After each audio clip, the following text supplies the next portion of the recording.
প্রথম দেখায় মনে হতে পারে রাস্তার উপর চোর কিংবা পকেটমারকে গণধোলাই দিচ্ছে জনগণ, কিন্তু আসল ঘটনা মোটেও এমনটি না। চট্টগ্রামের আগ্রাবাদ লাকি প্লাজার বিপরীতে দেখা মেলে এমন দৃশ্যের। এক যুবককে এলোপাথারি মারধর করতে থাকে 15 থেকে 20 জনের একটি সশস্ত্র দল।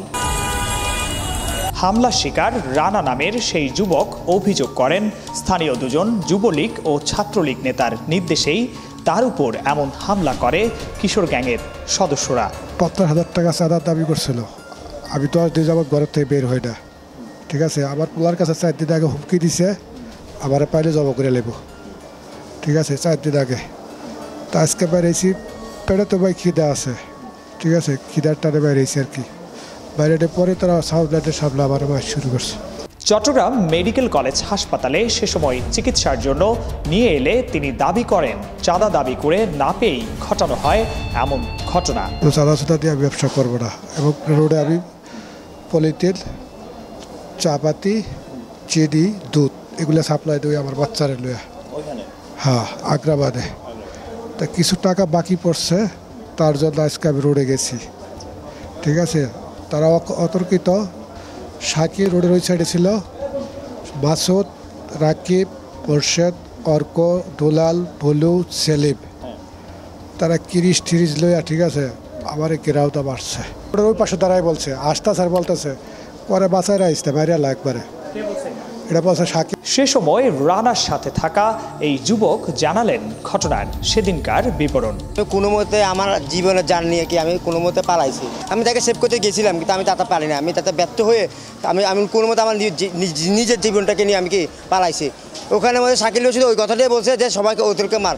শাকিল ভাই যে কাজ বললাম আমাকে, শাকিল আপনাকে সেভ করার তোকে সব মারবে। আমি তারপরে আমি ওই জায়গা থেকে কোনো মতে পালাইছি। আমরা খলিলুর রহমান রানাকে নিয়ে যখন এখানে আসছি দেখি আফটার ট্রিটমেন্টের জন্য, সেই জন্য ওরা আমাদেরকে ফাঁসানোর কারণে ওরা নিজের ছুরি নিজে খেয়ে এখানে আসছে কি একটা সার্টিফিকেট নিয়ে আমাদেরকে মামলার হয়রানি করার জন্য। অন্যদিকে ঘটনার পরদিন গুরুতর অবস্থায় স্ত্রীকে নিয়ে ওই দুই নেতা সহ অন্যান্য হামলাকারীদের বিরুদ্ধে মামলা করতে ডবলমুরিং থানায় যান রানা।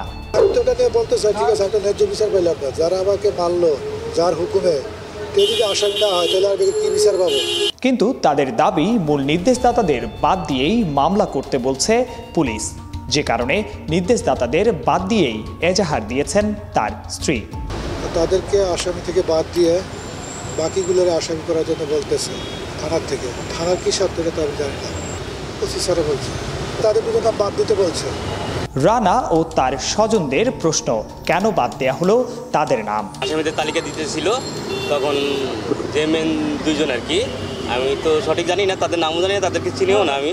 তো পুলিশ বললো যে না, এই দুজন বাদ দিয়ে আপনি আসামি করেন, বাকিদের আসামি করেন আর কি। আমি এতটুকু শুনলাম আর কি।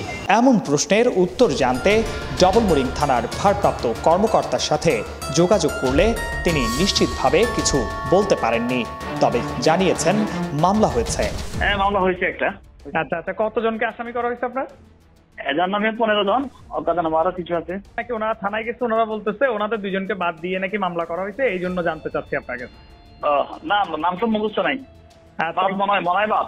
অন্যদিকে যে দুজনের বিরুদ্ধে রানার অভিযোগ, সে দুজন হাসান মজুমদার শাকিল ও ছাত্রলীগ নেতা রনি জানান এই ঘটনায় জড়িত নন তারা।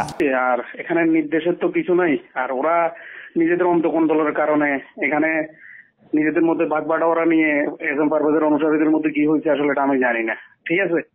পরে শুনলাম যে আসলে রানা নামে একজনের উপর হামলা হয়েছে, এখানে আমি বা রনির কোনো সম্পৃক্ততা নাই, এবং আমাদের একজনকে মানে ওরা মানে কি আমাদের বলতে কি এখানে নিরীহ একজন মানে ওই আপনার মৌলভীপাড়ায় ঢুকে এরা আগে একজনকে চুরিকাহত করছে, করে পরে এখান দিয়ে সদল বলে যাওয়ার পথে উত্তেজিত জনতা ওদেরকে ধাওয়া দিতে, ওখানে ওরে মানে আপনি মারধর করছে, আমি অতটুকুই শুনছি। আমার ভাই বোন বাবা মানে সবাই আমরা কক্সবাজার ছিলাম, তো আমার ঢাকায় যাচ্ছি। হ্যাঁ, এখন অলমোস্ট এখন আমি তো বিষয়টা আমি আসলে একটু অবাক হচ্ছি যে সত্য কথা। আমি তো বললাম ভাই বিষয়টা আমি জানি না, আমি কি নির্দেশ দিব কি করবো আমি তো বুঝলাম না। আগ্রাবাদ এলাকায় কিছুদিন আগেও ঘটেছে মারামারির ঘটনা, বেড়েছে কিশোর গ্যাংয়ের দৌরাত্ম্য, কিন্তু কিশোর গ্যাং নির্মূলে কিংবা নিয়ন্ত্রণে প্রশাসনের ভূমিকা নিয়ে প্রশ্ন উঠেছে জনমনে। Desk report, C vision.